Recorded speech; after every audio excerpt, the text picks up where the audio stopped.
Alhamdulillahi Rabbil Alamin. Allahumma salli wa sallim ala Sayyidina Muhammadin miftahi babi rahmatillah adada ma fi ilmillah salatan wa salaman daimain bidawami mulkillah wa ala alihi wa sahbihi.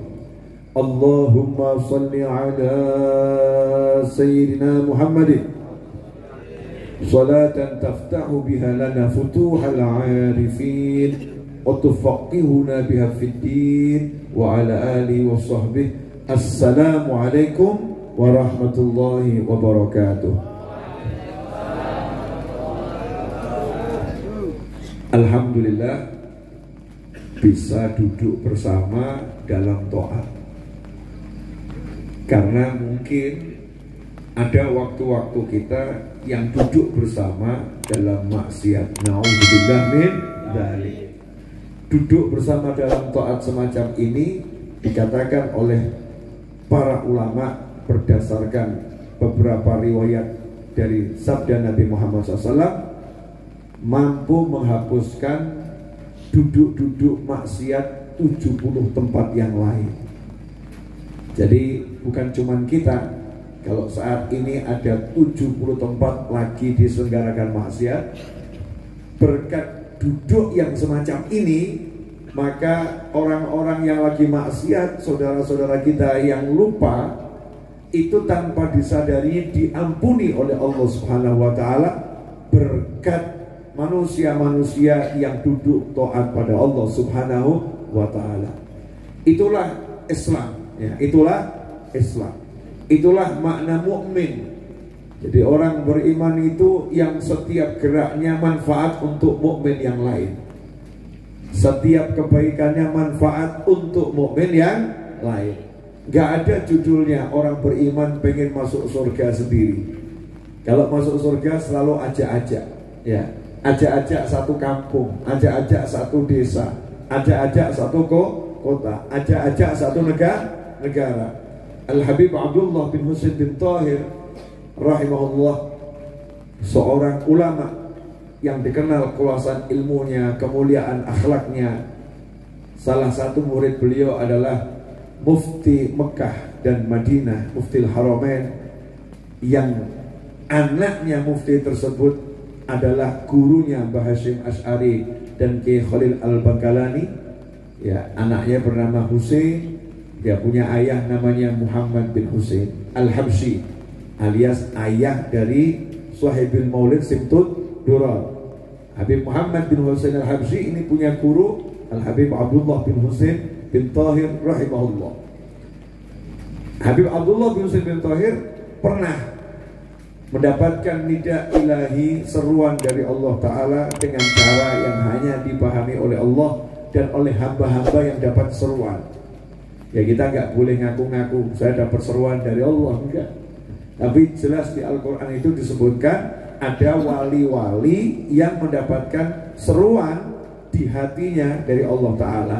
Dalam bahasa Indonesia seruan itu disebut ilham, ya, disebut ilham. Contohnya siapa? Ibunya Nabi Musa alaihissalam.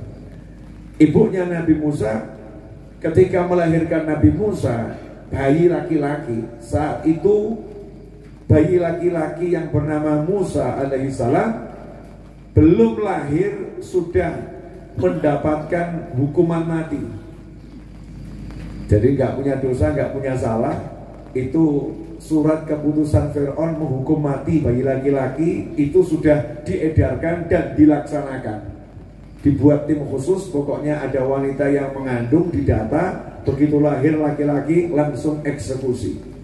Kenapa begitu Fir'aun? Karena Fir'aun takut akan ramalan orang ahli meramal bahwasanya nanti kekuasaannya akan dicabut, akan dijatuhkan oleh seorang laki-laki yang terlahir ya sebagai seorang nabi.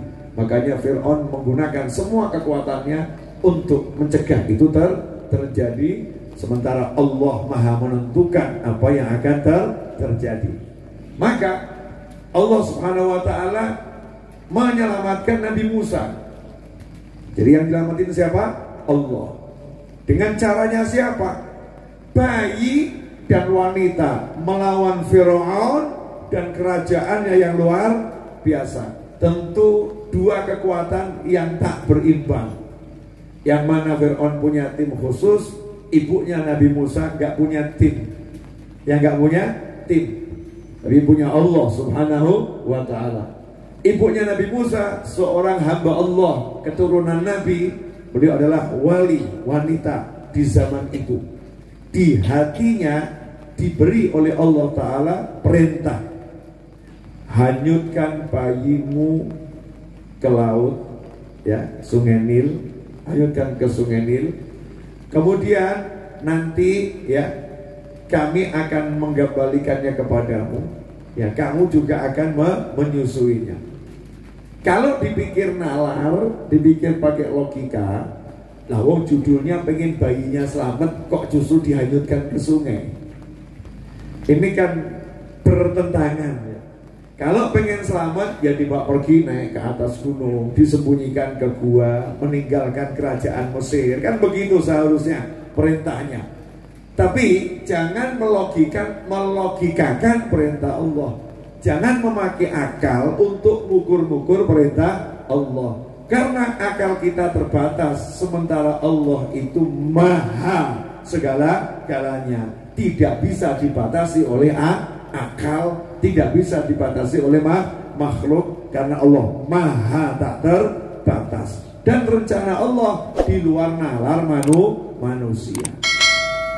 Maka sang ibu nurut saja sama perintah Allah Ta'ala. Bayinya dihanyutkan.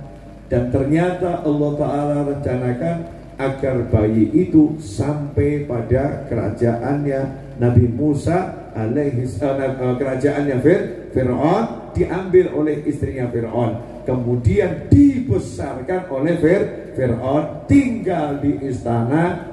Di istana bukan sembarang ruangan, tinggalnya di kamar Fir'aun, mainnya loncat-loncat di kasur Fir'aun, bahkan hobinya narik jenggot Fir'aun. Itu Nabi Musa alaihissalam. Singkat cerita Nabi Musa selamat. Kita nggak akan bahas itu, ya. Singkat cerita Nabi Musa selamat. Nah, ikhwani rahimakumullah, Al-Habib Abdullah bin Muslim bin Tahir itu dapat ilham seperti ibunya Nabi Musa juga dapat ilham. Banyak wali-wali Allah yang di hatinya dapat juga ilham. Nah, ilhamnya apa? Mintalah satu permintaan apapun, maka sama Allah dikasih. Minta apapun sama Allah dikasih, diiyakan. Karena hamba Allah yang satu ini soleh, ya, ibadahnya luar biasa. Salah satu wiridnya, mudah-mudahan jenengan bisa niru. Ya, saya pengen niru tapi saya sadar diri. Ya, doa mudah-mudahan bisa. Tapi keterbatasan saya akui. Ya, beliau itu salah satu wiridnya tiap hari mengucapkan La ilaha illallah Muhammadur Rasulullah sallallahu alaihi wa alihi wasallam sebanyak 120.000 kali. Monggo ditiru. Ya, jadi ya layak kalau kemudian dapat seperti itu, ya. Namun wiridnya semacam itu. Maka apa yang beliau minta? Ini loh mukmin. Mukmin itu gak mikirkan dirinya. Coba kalau kita minta satu yang luar biasa. Ternyata Al-Habib Abdullah bin Muslim bin Tahir minta sama Allah, ya Allah, siapapun muslim yang hidup sezaman denganku, ampuni semua dosanya dan masukkan ke dalam surga. Betul-betul yang hidup bersama beliau. Modelnya seperti apapun muslim hidup sezaman denganku, ampuni dosanya, masukkan ke dalam surga. Itu loh mukmin. Makanya kalau kita jadi mukmin kok masih milih-milih yang diampuni, ini bukan mukmin beneran ini. Misal kita tinggal di satu kampung, Allahumma ya Allah ampuni seluruh warga kampung kecuali dia. Ini belum mukmin. Itu doa modus iri dengki. Ya, doa modus dan dendam kesumat. Gak ada mukmin semacam itu. Yang ada justru ya Allah ampuni semuanya, terutama dia ya Allah, ampuni dia, rahmati dia, dan seterusnya. Seperti seorang Habib di Hadramut sana di masa lampau. Ketika ceramah, Habibnya ini dicaci maki oleh seseorang. Habibnya diem, gak bales, diem. Kemudian pulang, sampai di rumah Habibnya nangis. Akhirnya ditegur sama istrinya, kenapa kamu kok nangis sesenggukan sampai semacam ini? Maka dijawab oleh Habibnya, tadi saya di pengajian dicaci maki orang. Istrinya jawab, kamu itu dicaci maki orang kok nangis, harusnya kamu maafkan. Ya jangan disimpan dalam hati. Ternyata istrinya salah paham apa yang dialami sang suami. Maka suaminya jawab, saya bukan nangis karena saya dicaci maki, bukan. Lah kenapa nangis? Saya itu gelo. Kenapa baru saya itu memaafkannya kok pas di rumah? Ketika dicaci maki kok makomnya saya makom sabar. Sabar gak bales, sabar gak berkeluh kesah. Tapi di hati saya tidak bisa langsung memaafkan. Kok baru dalam perjalanan pulang baru saya maafkan. Betapa jelek hati saya. Masya Allah. Ini loh wali. Ya ini loh orang soleh. Siapa yang ngajarin? Yang ngajarin adalah Nabi Muhammad Sallallahu Alaihi Wasallam. Warisan dari Rasulullah Sallallahu Alaihi Wasallam. Al-ulama warathatul anbiya. Para ulama itu mewarisi Nabi. Nah, Nabi punya apa? Apakah yang diwariskan sama Nabi? Uang, ya, kertas, dirham, dinar, perak. Ya, apa yang diwariskan sama Nabi itu istana? Enggak. Kalau yang diwariskan oleh Nabi itu istana, berarti para Nabi ini apa bedanya? Ya dengan yang lain. Tapi yang diwariskan oleh seorang Nabi adalah sesuatu yang ada dalam hati. Sesuatu yang dalam hati. Gak bisa dicuri, gak bisa. Ya gak bisa dicuri, diambil gak bisa. Yang di hati ini gak bisa diambil, bisanya diberikan ke hati yang lain. Kamu gak bisa dipaksa jatuh cinta. Yang adalah engkau mencinta, bukan dipaksa jatuh cinta. Gak bisa ini. Hati diambil isinya, nggak bisa. Makanya al-ilm hahuna, yang namanya ilmu itu ada di dalam dada. Minas sudur ila sudur. Nanti oleh orang-orang yang berilmu diwariskan dari hati yang satu ke hati yang lain. Dari hati Nabi Muhammad SAW diwariskan kepada hatinya orang-orang yang menempuh jalannya Nabi Muhammad Sallallahu Alaihi Wasallam. Itulah yang namanya al-ilm. Ilmu itu bukan kemampuan berbicara. Ilmu itu bukan kehebatan menulis. Ilmu itu bukan kemampuan untuk berbahasa atau retorika. Ilmu al-khasyah kulluh. Yang namanya ilmu adalah rasa takut yang menguasai sekujur tubuh. Seperti saya beberapa hari lalu ketemu dengan seorang syarifah di Pontianak. Semoga Allah panjangkan umurnya dalam kebaikan, kesehatan, ketaatan, kemuliaan. Usianya baru 106 tahun. Namanya Syarifah Anisa binti Yusuf bin Abu Bakar Al-Haddad. Baru 106 tahun. Hidupnya Masya Allah ibadah terus ya. Hidupnya ibadah terus. Dalam kondisi semacam itu ya, dalam kondisi ibadah terus sekian puluh tahun, kalau malam ngomongnya, saya Habib ini sekian puluh tahun tuh gak bisa tidur kalau malam. Saking tawadhu'nya, merendahkan diri. Enggak ngomong, saya kalau malam bangun tahajud, enggak. Udah sekian puluh tahun saya itu malam ibadah, enggak. Tapi kalimatnya, saya itu sekian puluh tahun kalau malam enggak bisa tidur. Jadi merendah gitu ya, bukan meninggi.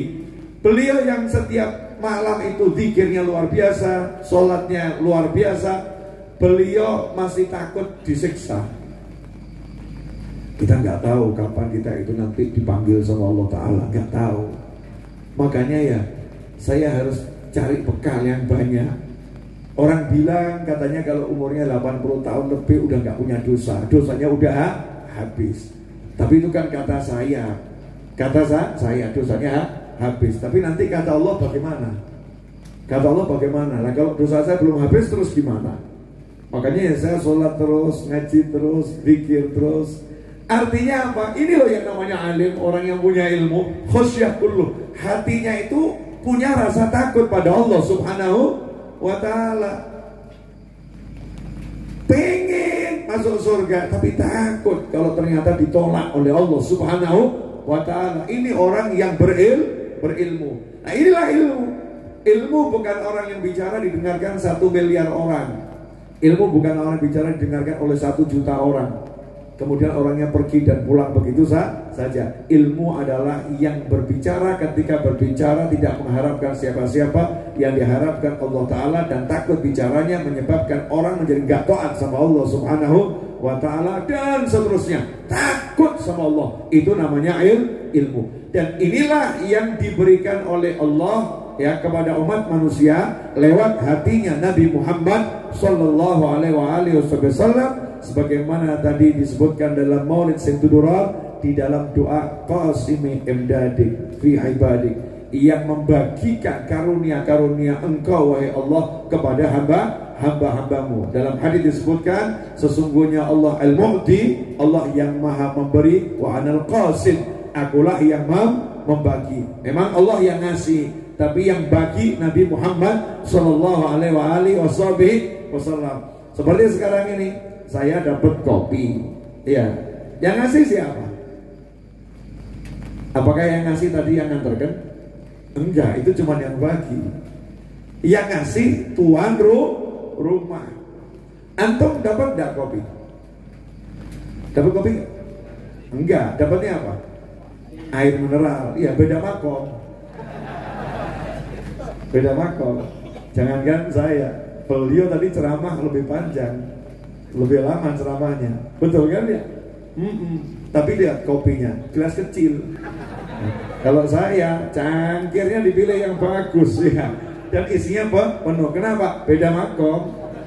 Ya karena saya lebih tua, lebih tua berarti lebih senior. Kalau bahasa senioritas ya, kakak kelas gitu kan ya, lebih tua, dan saya dianggap tamu di sini, jadi ya harus dijamu kan, seperti itu.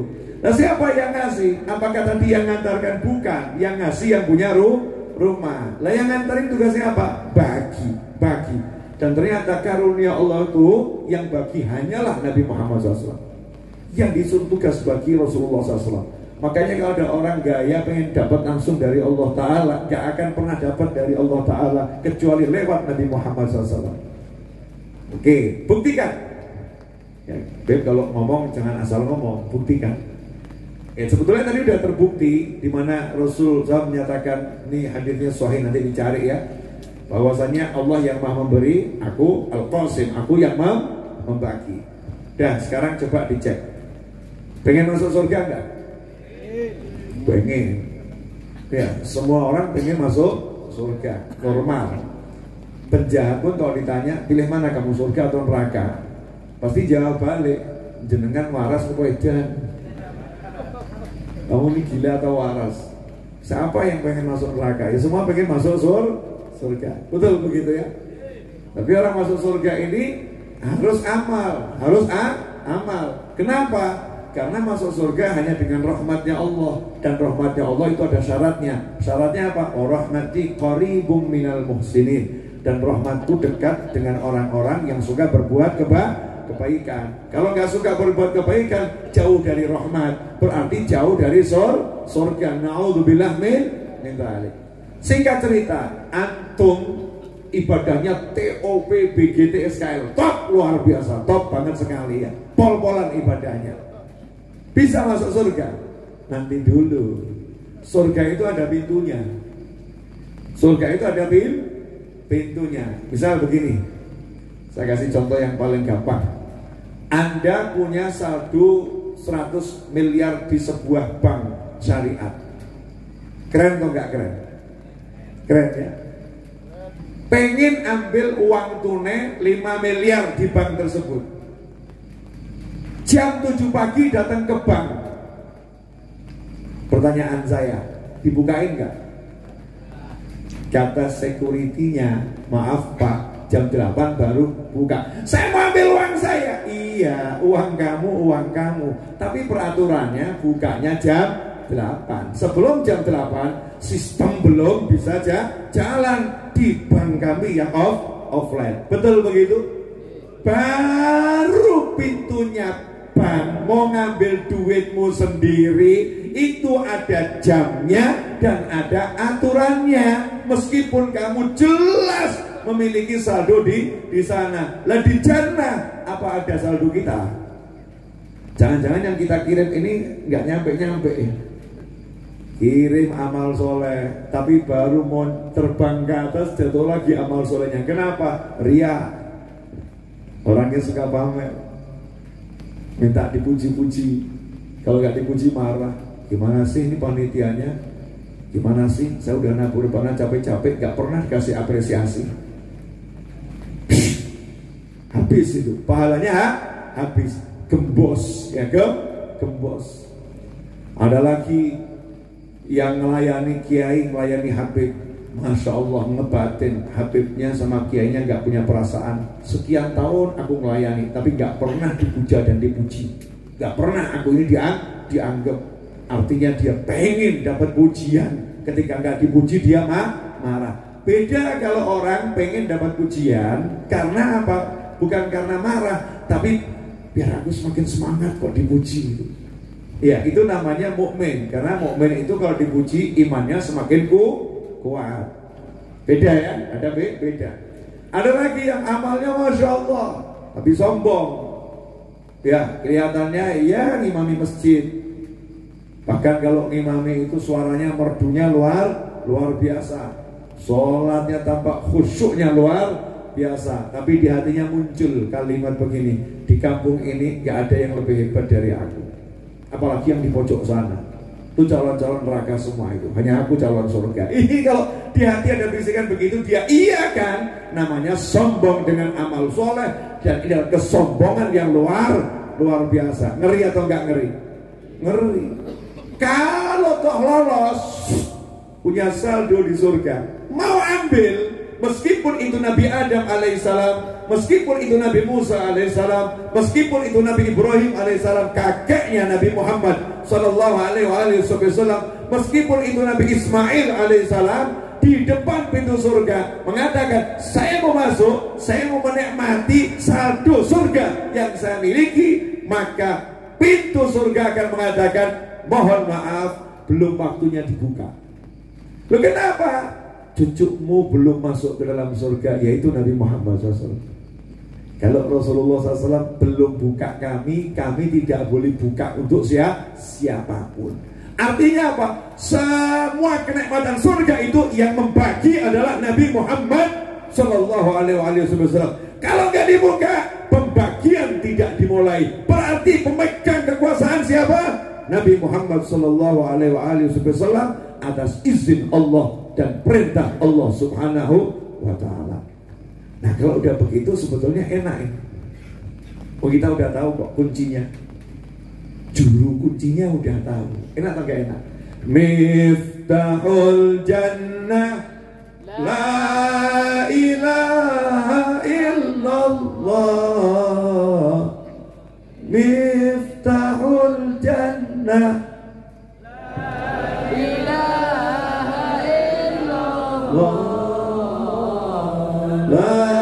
ilaha illallah Muhammadur Rasulullah.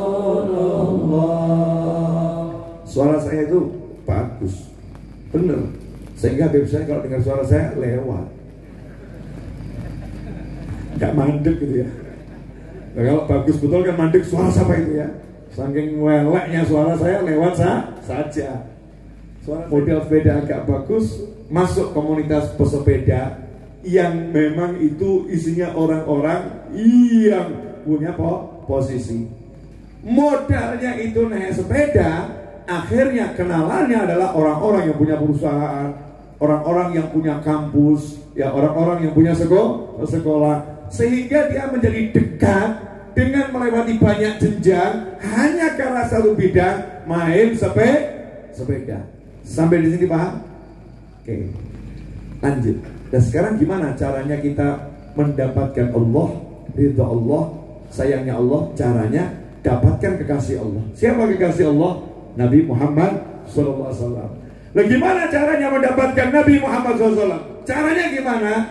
Banyak cara. Salah satu untuk Indonesia mudah. Jepang agak susah. Hong Kong lebih susah lagi. Korea yang mungkin sebagian oknum ibu-ibu suka dramanya. Mungkin ya, sebagian oknum ibu-ibu suka drama Korea, mungkin gitu ya. Itu susah di Korea kalau mau menggunakan cara yang satu ini. Kenapa? Karena cari Habib turunan Nabi di Korea, di Jepang, di Hong Kong itu susahnya luar biasa. Kecuali kalau Habib Novel lagi main ke sana.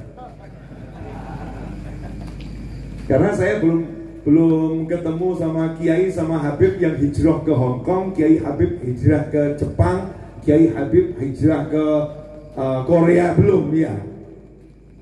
Nah, Indonesia bingung kita. Sampai Jogja belusuk, masuk ke Sewon ya, ketemu Habib. Iya, masuk ke kampung ketemu Kiai pecintanya Nabi Muhammad Sallallahu Alaihi Wasallam. Betul. Nyebrang pulau, nggak masuk di nalar saya. Nyebrang pulau, naik speedboat berjam-jam. Sampai di sana, desa terpencil tak terjamah, ketemu Habib lagi, cucu Nabi Muhammad SAW, ketemu Kiai lagi. Sehingga di Indonesia ini overload Kiai dan Habib, saudara-saudara. Terlampau banyak, ya terlampau banyak. Oke, ini pemirsa dimanapun anda berada ya, renungkan kalimat saya ini. Kalau saya punya cucu 100, punya cucu 100, insya Allah terwujud, amin. Bu cara nabi wallahu a'lam. Kan kalau cucu yang 100 enak ya, banyak anak, banyak rezeki, banyak cucu, banyak rezeki. Ya kalau cucunya 100 kan pensiun, nanti cucu ngasih hadiah ke kakek kan selesai ya. Itu maknanya banyak anak, banyak rezeki. Cucu saya 100 ini tinggalnya di Jogja, sementara saya tinggalnya di Solo. Pertanyaannya, apakah saya malas ke Jogja? Malas gak saya ke Jogja? Gak mungkin. Di Indonesia ini kota yang paling saya cintai adalah Jogja. Alasannya apa? Cucu saya di sana semua. Betul kan ya? Mungkin saya nggak begitu kenal sama Bandung, nggak begitu kenal sama Jakarta, nggak begitu kenal sama Surabaya. Yang selalu saya sebut Jogja. Kenapa? Cucu saya 100 ada di Jogja. Masuk akal nggak? Masuk akal nggak? Kalau kemudian saya jarang berkunjung ke Jogja, masuk akal nggak? Nggak masuk akal. Yang masuk akal, saya akan sering ngajak orang, yuk main ke rumah cucu saya di Jogja. Betul? Nah, cucu Nabi Muhammad SAW di Indonesia overload. Kira-kira Kanjeng Nabi Muhammad SAW sering nggak main ke Indonesia? Sering ya? Nyambangi putu, gitu kan ya?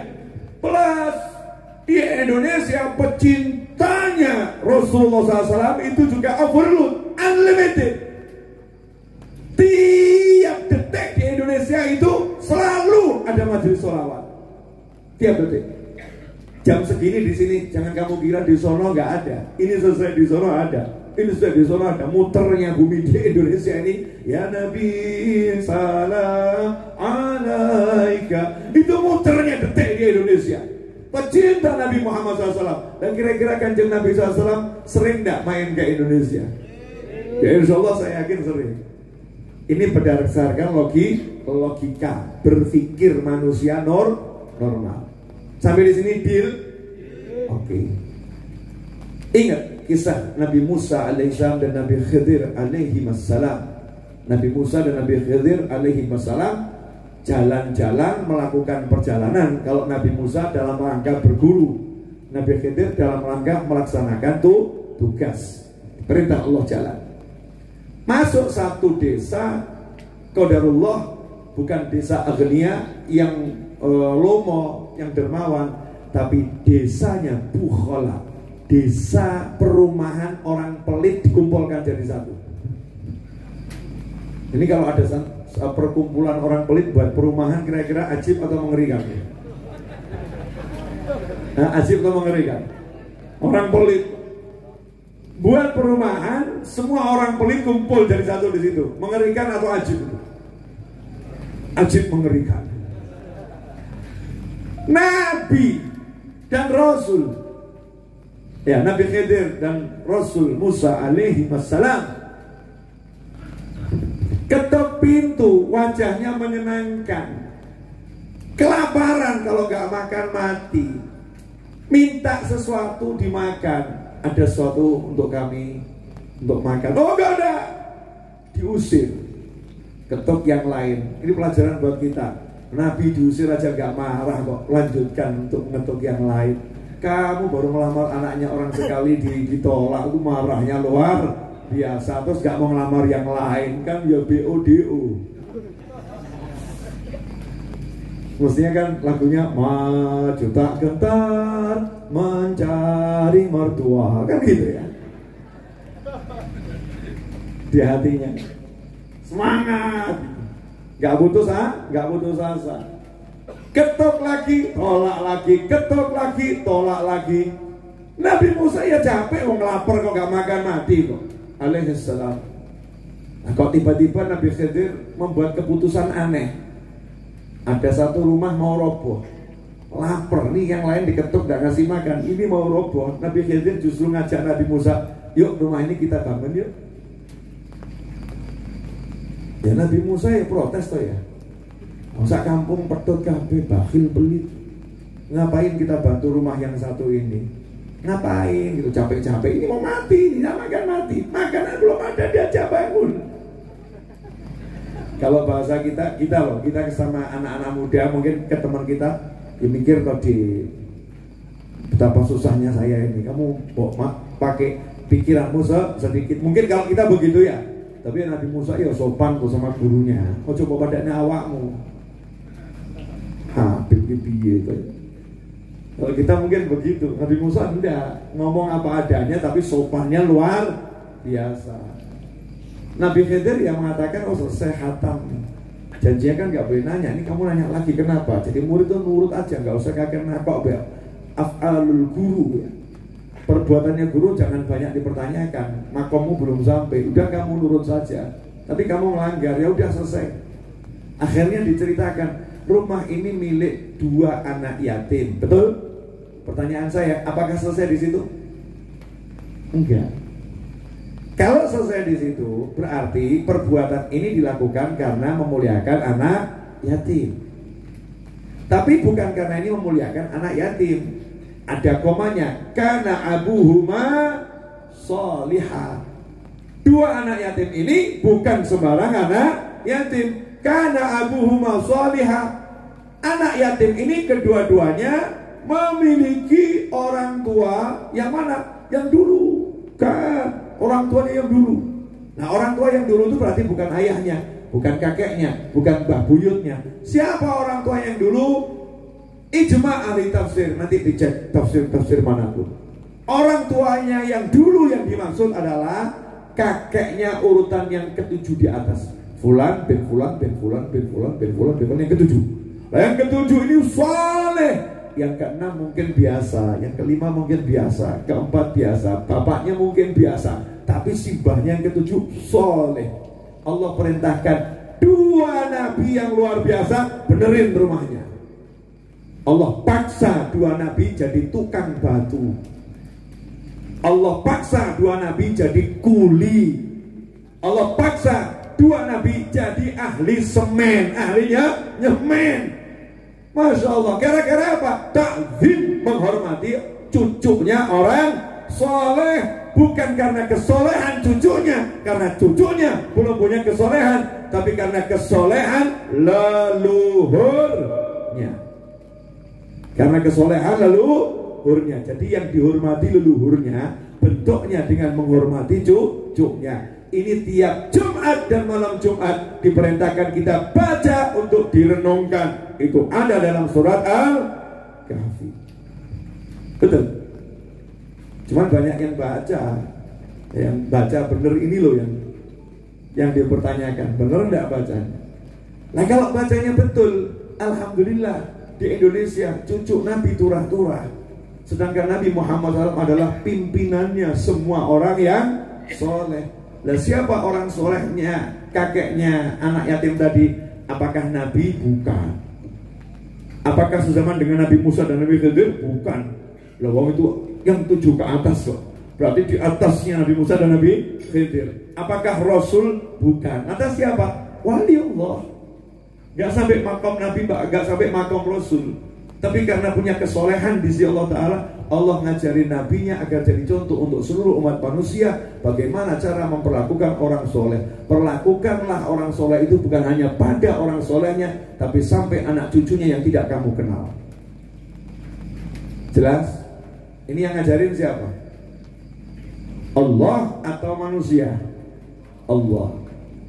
Dengan bentuk praktek langsung. Oke, kaitannya apa nih dengan tadi saya sebutkan? Nah, di Indonesia ini kita semua tahu manusia yang kesolehan paling tinggi Nabi Muhammad SAW.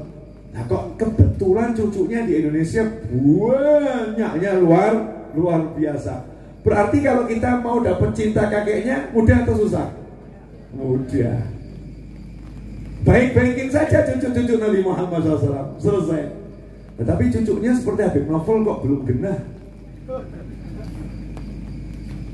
Masih error, cucunya masih error. Gak usah bahas error cucunya, kakeknya itu pimpinannya semua orang soleh, pimpinan Nabi dan pimpinan Rasul. Hormati kakeknya dengan memuliakan cucunya. Beb, kok saya susah terima ya Beb ya? Kok di sirah saya ini kok abot ya? Menerimanya kok susah? Oke, pelan-pelan. Mudah-mudahan setelah berikut ini gak berat lagi. Yang paham yang udah punya anak atau cucu. Yang belum nikah ya susah paham. Yang belum nikah saya doakan segera menikah, menemukan jodoh yang bisa bahagiakan dunia akhirat. Amin. Terus nanti punya anak cucu unlimited. Ya, anak cucu unlimited. Yang udah punya cucu atau punya anak, mohon maaf ya Bu, mohon maaf ya Bu. Ibu punya anak ibu nakal, insya Allah tidak terjadi. Ini contoh saja, nakal di sekolah. Faktanya anak ibu nakal. Lah kok kemudian ada wali murid yang lain itu di grup WhatsApp bilang anaknya itu nakal. Saya mau nanya, ibu selaku orang tua tersinggung atau enggak tersinggung? Ayo toh Bu, jujur toh Bu. Tersinggung atau enggak tersinggung? Nah, faktanya anaknya nakal kok tersinggung? Jawabannya adalah ya walaupun faktanya nakal, tapi kan aku ibunya nggak nakal, kok jaga perasaanku, betul ya? Jaga perasaanku dong. Jangan karena mentang-mentang anakku nakal terus kamu hancurkan nama baikku. Kamu nggak hargai aku namanya. Kamu mau bunuh karakterku melalui anakku. Kamu akan hina aku dengan menghina anakku. Tersinggung. Betul. Nah, kok ada seorang kepala desa di suatu negeri antah berantah, bukan di Indonesia. Kepala desa di suatu negeri antah berantah. Kebetulan kepala desa ini punya cucu, cucunya nakal. Cucunya nakal. Pertanyaan saya, kalau kemudian orang-orang menghina cucunya sejadi-jadinya, kepala desanya senang atau sedih? Senang atau sedih? Sedih. Dia akan mengatakan apa? Ya udah, memang cucuku seperti itu, tapi please jaga mulutnya, hargai aku. Aku kepala desamu. Betul begitu ya? Betul tak betul? Oke. Sekarang kalau saya balik, lah kok Anda punya anak, Anda punya cucu, biasa-biasa saja, baik tidak, nakal tidak. Datang Habib Novel, gak kenal sama Anda. Orang asing gak kenal. Terus saya kasih anakmu atau cucumu uang 1 juta rupiah. Ini ya buat jajan, ya bilang sama ayahnya, dikasih Habib Novel buat beli buku gitu. Terus saya pergi. Anda selaku orang tua kira-kira nanya enggak, siapa yang ngasih? Nanya enggak? Nanya. Senang atau enggak senang anaknya dimuliakan seperti itu? Senang. Ternyata besoknya datang paket GoFood, Grab Food, Shopee Food, pokoknya online food. Sate kelatak masih panas. Masya Allah. Judulnya untuk Ananda Fulan. Anaknya ini dikirimi. Orang tuanya senang atau nggak senang? Senang. Siapa tuh ini?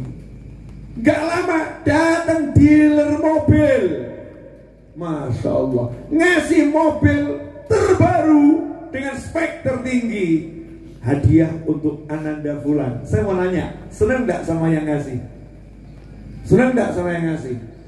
Penasaran atau gak penasaran? Akhirnya search Google Habib Novel, muncul YouTube-nya, subscriber 850.000 lebih. Dicari biografinya, datanya, oh ada alamatnya, ada nomor teleponnya. Kira-kira coba kirim pesan enggak? Coba, betul ini dengan Habib Novel? Tunding, kaget dijawab, iya. Terima kasih atas perhatiannya pada anak saya selama ini. Betul ya? Mohon maaf, anak saya belum bisa membalas kebaikan Habib. Tapi karena saya juga direktur 70 perusahaan dan saya temukan data nomor rekening Habib itu tersebar luas di medsos, maka tadi barusan saya masukkan ke rekening Habib itu uang senilai 200 miliar. Wow, subhanallah. Senang gak saya? Senang. Kenapa? Karena bapaknya ternyata wong sugih, lomohnya luar biasa. Betul. Karena orang yang dermawan itu kalau anaknya didermawani, dia akan bangkit sifat dermawannya, akan membalas lebih baik lagi. Betul semacam itu? Tidak usah jauh-jauh. Ini kan permisalan rodo lebih ya, agak lebih. Tapi sengaja saya lebihkan. Biar apa? Biar paham. Lah kok ibu dikirimi sama fulan tadi itu, anaknya ya, dikirimi makanan ini makanan itu. Nah, ibu bisanya nyambel. Kira-kira pengen enggak buatkan sambal terasi dikirimkan? Isoku iki, ya kan ya? Akan dikirimkan. Nah sekarang bayangkan kalau itu cucu Nabi Muhammad SAW.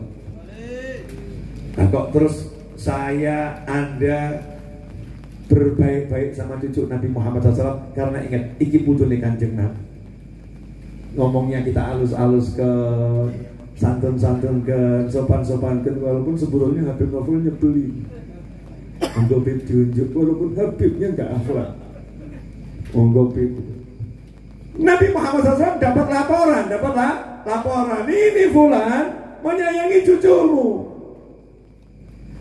nggak pernah balas. Akhirnya apa yang terjadi? Ya udah, kalau begitu aku yang akan balas dia.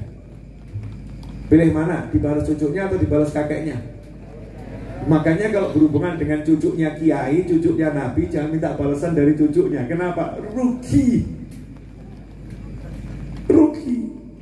Minta saja langsung sama kakeknya. Saya kalau ketemu turunnya bahwa Hasbullah, oh senangnya luar biasa saya.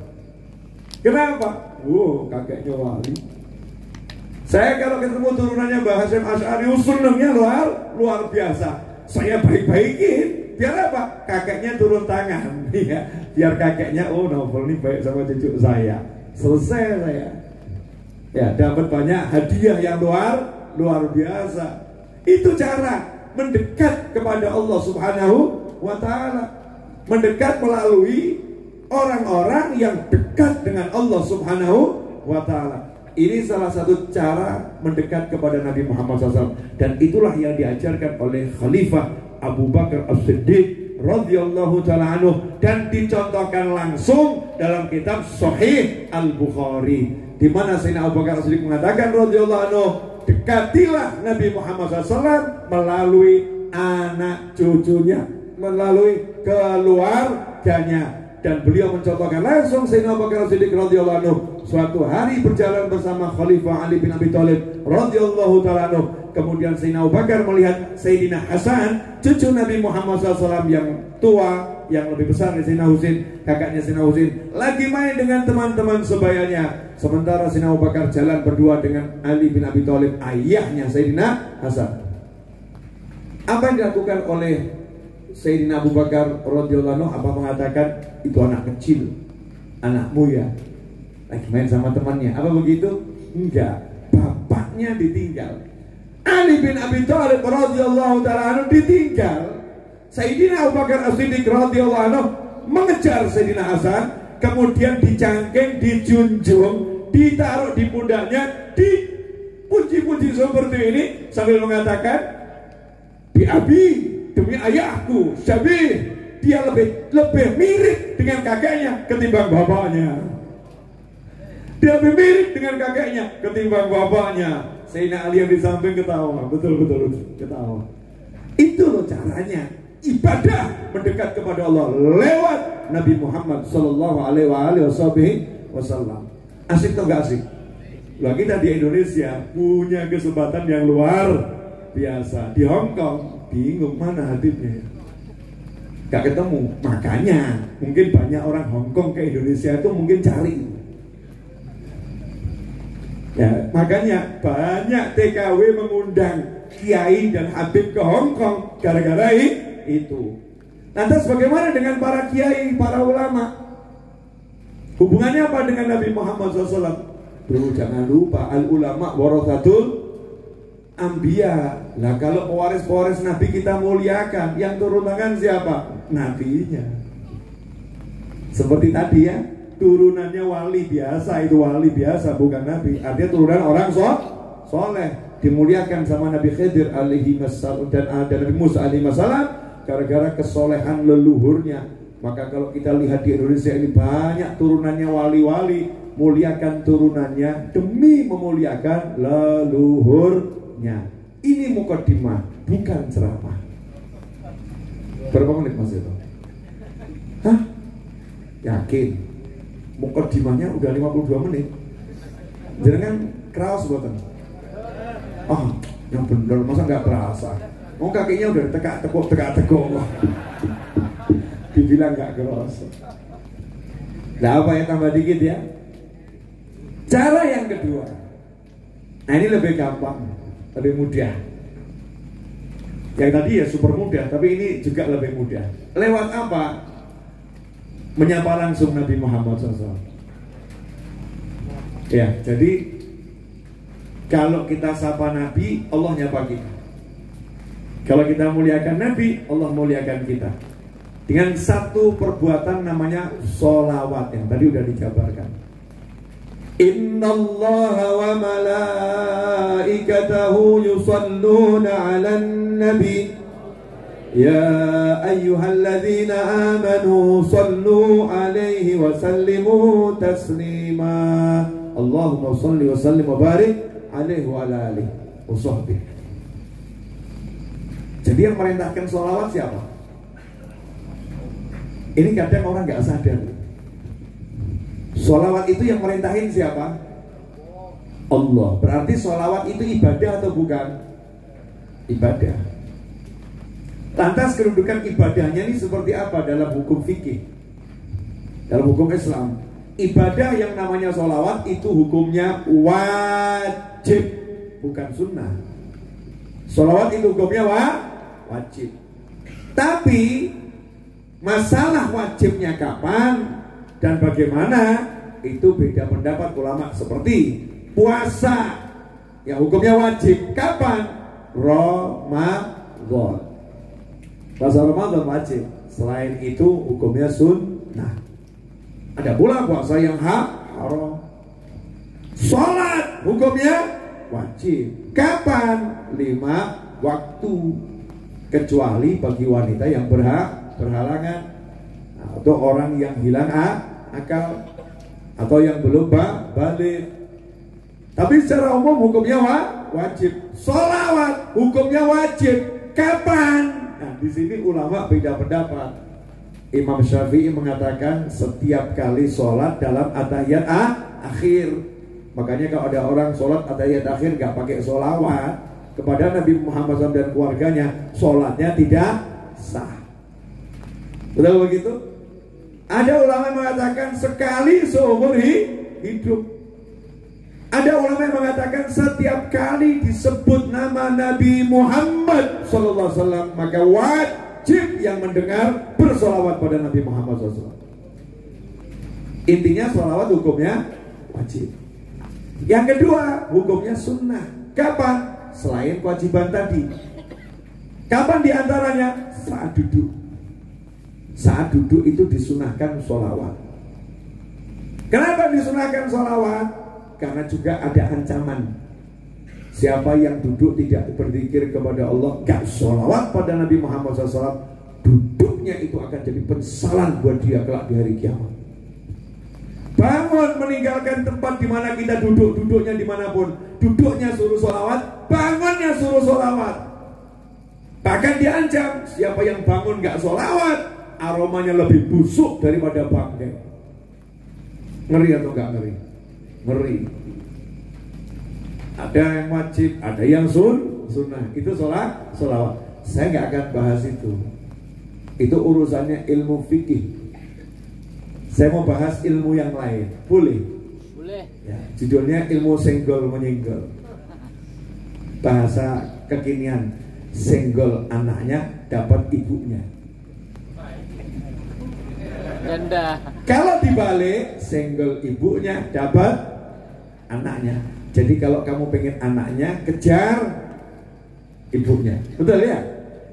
Sebaliknya kalau yang dipengenkan bapaknya, senggol anaknya, dapat bapaknya. Nah kita pengen Allahnya, senggol nabinya Muhammad SAW. Sentuh nabinya Muhammad SAW, maka akan dapat Allahnya. Dan alhamdulillah Allah sendiri yang perintahkan, senggol, sentuh Nabi Muhammad SAW, kamu dapat aku. Siapa yang sholawat padamu 1 kali, aku sholawat sama dia 10 kali. Enak ya?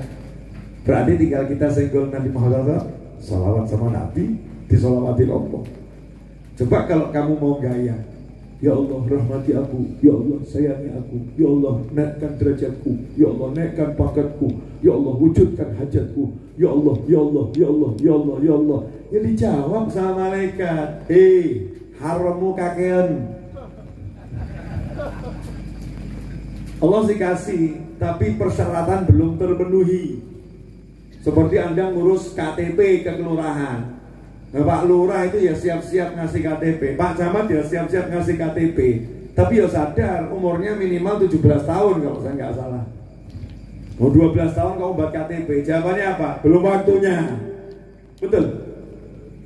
Ternyata disuruh ngisi kolom jenis kelamin, laki-laki atau perempuan, dia nggak mau ngisi. Suruh ngisi, ya statusnya udah menikah atau belum, nggak mau ngisi. Ada berapa kolom yang harus diisi, dia nggak mau ngisi. Dikasih nggak KTP? Syaratnya belum terpenuhi, isi dulu tuh formnya, lengkapi. Nanti KTP-mu akan keluar dan seterusnya. Nah ini minta sama Allah, terus kamu kira nggak ada formnya gitu? Jul-julan. Ud'uni astajib lakum, jalu tak kei bener. Tapi ya orang syaratnya. Syarat itu dan ketentuan berlaku, ada apostrop kecil. SK berlaku, syarat dan ketentuan berlaku. Judulnya itu pengajuan proposal kok, doa. Ya doa. Syaratnya apa? Makanannya harus halal, pakaiannya harus halal, hatinya gak boleh punya kebencian pada sesama muslim, gak boleh mutuskan tali silaturahim. Lah kalau ternyata syarat dan ketentuan gak berlaku, ya udah ditumpuk di langit. Makanya itu kamin doain, ya berapa banyak doa itu yang yadur, hanya berputar-putar di langit, gak nyampe nembus langit. Naudzubillah min dzalik. Nah, gimana caranya kita nggak pakai minta tapi Allahnya ngasih? Tak kasih kamu rahmat, tak kasih kamu ampunan, tak kasih ya kamu apa namanya hajatmu apa, tak kasih. Tak kasih yang kamu bikin, saya kasih. Allah yang ngomong tak kei. Allah yang ngasih. Caranya gimana? Senggol Nabi Muhammad SAW. Ya Rabbi sholli ala Muhammad SAW. Ya Allah tolong kanjeng Nabi disolawatin ya. Ya Allah tolong kanjeng Nabi dikasih rahmat. Oh ya tentu.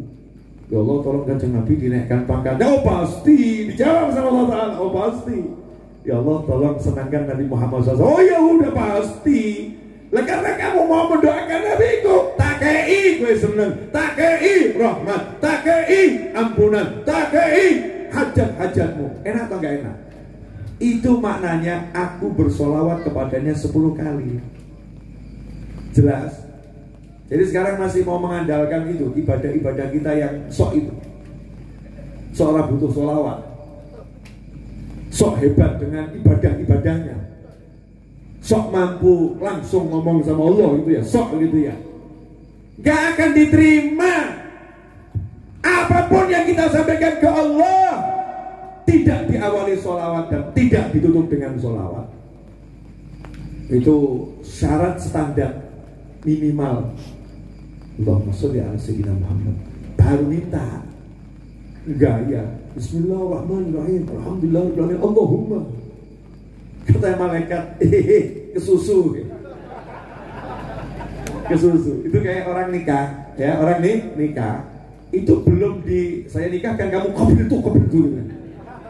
Apa kata naibnya? Kesusu. Ulangi. Udah sah belum, ulangi. Untuk minta sama Allah gak mau langsung Allahumma. Ya Allahumma dulu, tapi sholli ala Muhammad. Allahumma sholli ala Sayyidina Muhammad. Sholawat dulu baru minta. Itu caranya begitu. Nah, ada orang nanya, kok begitu amat ya? Rusak ya gini. Kenapa sih kita harus memuliakan Nabi Muhammad? Waduh, model ruwet ini. Oh ya, jadi mukmin itu harus memuliakan, harus mengutamakan, harus mengagungkan Rasul pilihan Muhammad sallallahu alaihi wasallam. Memang harus begitu. Nah, kok harus begitu kenapa? Ya Tuhannya Allah, bukan kamu. Ya, Tuhannya itu Allah, bukan kita. Itu aturannya Allah. Ya, itu aturannya Allah. Jangan diotak-atik pakai akal. Ya, modal lagi. Wah, ini ortosnya panjang ini. Udah 1 jam 15 menit kok. Betul maksudnya? 3 menit. Oh ya, sudah. Sebetulnya saya pengen ngobrol banyak, pengen. Cuman yang jadi masalah, besok pagi kan hari Kamis. Kamis pagi itu Maulid Simtuduror di Masjid Ar-Raudhah rutin tiap Kamis pagi. Terus Kamis siangnya saya ke Jakarta, sorenya insya Allah saya di Kuitang, malamnya saya Maulid di daerah Jakarta Pasar Minggu. Setelah itu saya nyober ke Solo, Jumat pagi nyampe, kemudian khotib Jumat. Selanjutnya ngurusi Maulid Akbar Masjid Ar-Raudhah Jumat malam Sabtu 21 Oktober, Jumat malam besok Badal Isya. Kalau kamu gak datang gak apa-apa, tapi kalau gak niat datang tak coret dari daftar temanku. Gak datang gak apa-apa, tapi kalau niat saja gak mau, aduh, ngaku nekon kok niat gak gelem. Harus pasang niat. Makanya saya ya gak bisa lama. Sebab kamu pulang rumahmu gak begitu jauh. Saya perlu GPS 2 jam. Betul ya? Sekarang jam berapa ini Mas Seto? Setengah 12, setengah 1, setengah 2, jam 2 masuk rumah. Itu saya udah janjian kerja bakti sama santri-santri. Serius ya, janjian kerja bakti. Jadi apakah kamu tega memperlakukan aku seperti ini? Kan udah diterangkan tadi bagaimana cara memperlakukan cucu Nabi, betul kan ya? Maka ya amalkan gitu loh ya, amalkan.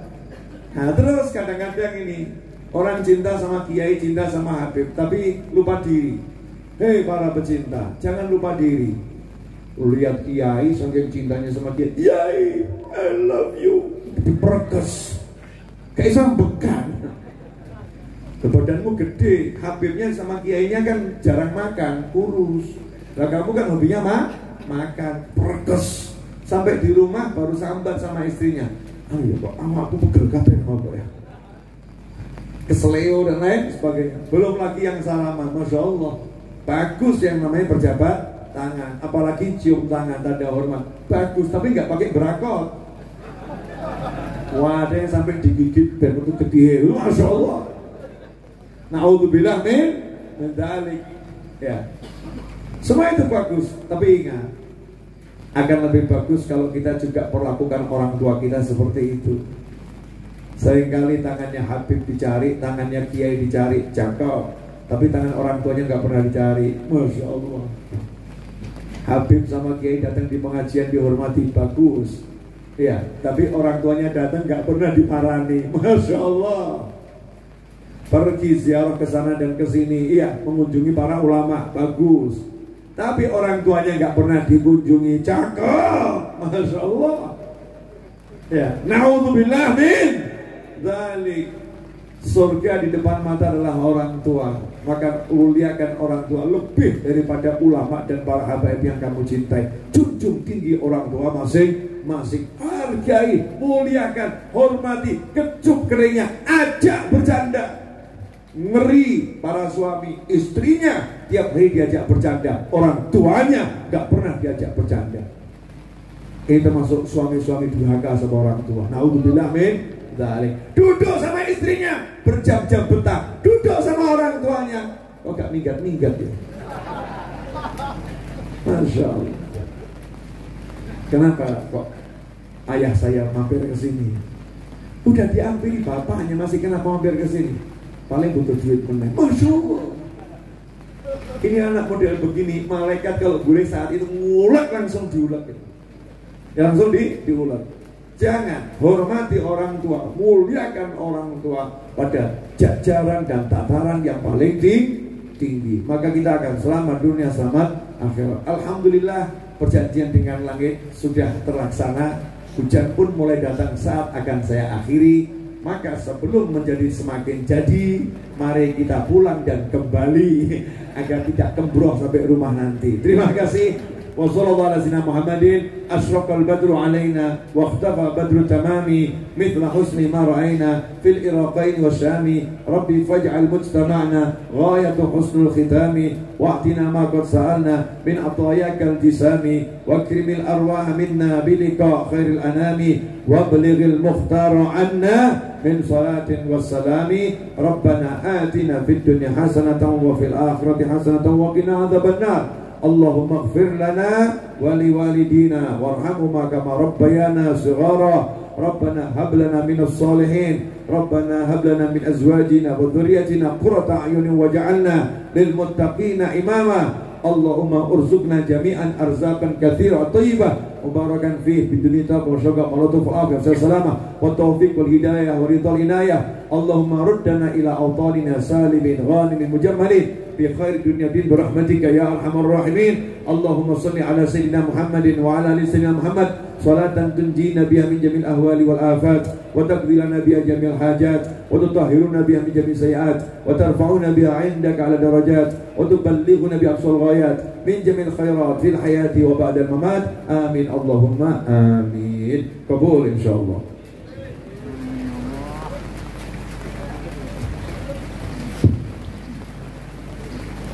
Hadirin wal hadirat rahimakumullah, demikian mau'izatul hasanah yang telah disampaikan oleh Al Habib Novel bin Muhammad